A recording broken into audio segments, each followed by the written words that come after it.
Hi friends, good morning. हमारा YouTube channel English मस्ती आप सभी का हार्दिक स्वागत करता है। आज हम आप सभी को क्लास 7th की book spotlight chapter number 9 chapters name the turning point की हिंदी बताने जा रहे हैं। द टर्निंग पॉइंट की हिंदी होती है परिवर्तन की बिंदु। सबसे पहले हम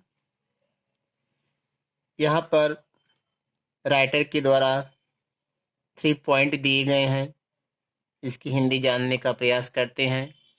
पहला प्रश्न कह रहा है, what would you like to change in your life and why? Discuss your views. इसका मतलब है तुम अपने जीवन में क्या परिवर्तन करना चाहोगे और क्यों करना चाहोगे। अपने विचारों पर चर्चा करें। दूसरा पॉइंट है, what do you understand by the words turning point? Give your views. इसका मतलब है कि टर्निंग पॉइंट शब्द से आप क्या समझते हैं, अपने विचारों को दें। और तीसरा पॉइंट है, if you happen to be in a strange place due to some reason and the people around you are totally different from you, how would you manage yourself in that situation? Share your views. Writer कह रहा है, मान लो कुछ किन्हीं कारणों से तुम्हें किसी ऐसे स्थान पर रहना पड़े या जाना पड़े जहां पर तुम्हारे आसपास के सभी लोग तुमसे पूरी तरीके से अलग हों। तब ऐसी स्थिति में तुम अपने आप को कैसे मैनेज करोगे? अपने विचारों को साझा करें। The writer E.R. Braithwaite came to teach in a school full of ignorant, ill-clothed savage. इस पाठ के लेखक E.R. ब्रेथवेट एक स्कूल में पढ़ाने के लिए आए जो अज्ञानी, बीमार कपड़े और असभ्य थे। ये बातें वहां के स्टूडेंट के लिए कही गई हैं। They were hostile to him because he was black and they were white. वह सभी उनके प्रति विरोधी थे, उनका विरोध कर रहे थे क्योंकि वह काले थे और वह सभी गोरे थे। Step by step Mister Braithwaite won them over. चरण दर चरण मिस्टर ब्रेथवेट उन सभी को जीत लिया। taught them to be civilized, उन्हें सभ्यता के बारे में सिखाया। टू रेस्पेक्ट देमसेल्फ, खुद के सम्मान करने के बारे में सिखाया। And him and finally learn human values, और अंत में उन्होंने उन्हें मानवीय मूल्यों के बारे में बताया। This passage describes a challenge thrown to him which he faced with courage and intelligence. यह गद्यांश एक चुनौती का वर्णन करता है जिसका उन्होंने साहस और बुद्धिमत्ता के साथ सामना किया। On Thursday morning, the class seemed to be in the grip of some excitement and expectancy.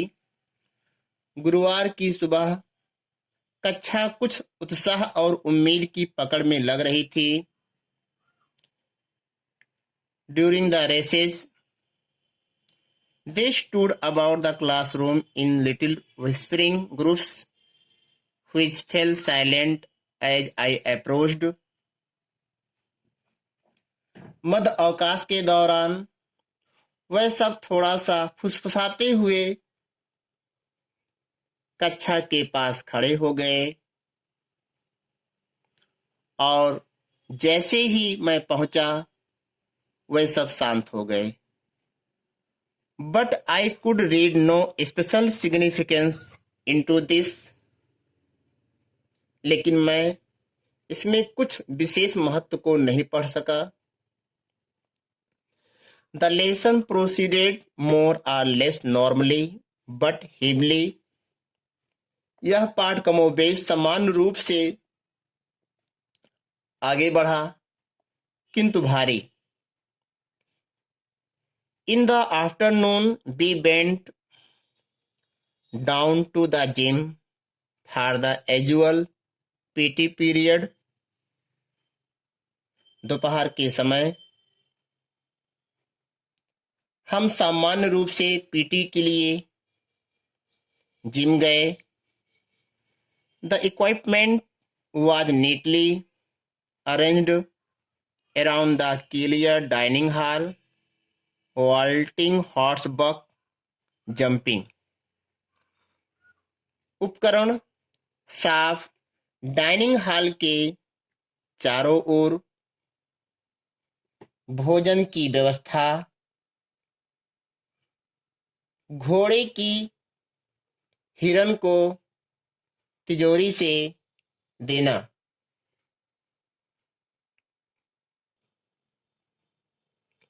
Standards, medicine ball, boards, several pairs of boxing gloves slung by their laces across the vaulting horse. मानक medicine ball, boxing gloves के कई जोड़े तिजोरी के घोड़े के चारों ओर लटके हुए थे. The boys were with one inspection. The boys were with one exception barefoot and wearing only blue shorts. लड़के एक अपवाद के साथ नंगे पांव और केवल नीले रंग के निकर में थे. Sapiano sat on a low form, his right arm bandaged from elbow to wrist. सापियानो एक नीची आकृति पर बैठा हुआ था और उसके दाहिने हाथ पर कोहनी से लेकर कलाई तक पट्टी बंधी हुई थी.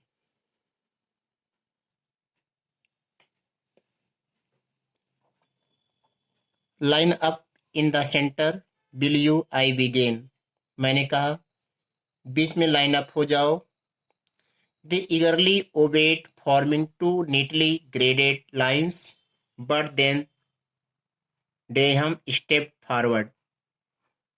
वह सभी बड़ी उत्सुकता से दो पंक्तियों में बट गए, लेकिन डेहम आगे बढ़ गया. प्लीज सर, श्रीमान जी. यस डेहम. हाँ डेहम, क्या बात है? कांट बी है boxing first today please sir. श्रीमान जी, क्या आज हम पहले बॉक्सिंग नहीं कर सकते? वाई डेहम, श्रीमान जी ने कहा. डेहम, क्यों? ओ नथिंग सर, कुछ नहीं श्रीमान जी. Just feel we would like to have a bit of a change sir. श्रीमान जी, मैंने बस ऐसे मुझे महसूस हुआ कि हमें कुछ परिवर्तन लाना चाहिए. ओह वेरी वेल, ठीक है, कोई बात नहीं. आई रिप्लाइड, मैंने उत्तर दिया और कहा, get yourself into pairs according to size. और मैंने कहा कि अपने आकार के अनुसार पेयर में बढ़ जाओ. The pairing was completed in a moment. और पेयरिंग की वो व्यवस्था कुछ ही समय में पूरी हो गई. As if by pre arrangement, जैसा कि पूर्व व्यवस्था के अनुसार. Only them remained unpaired.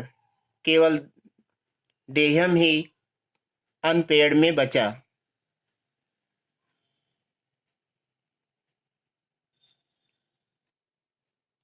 शेष पार्ट 2 में. थैंक्स.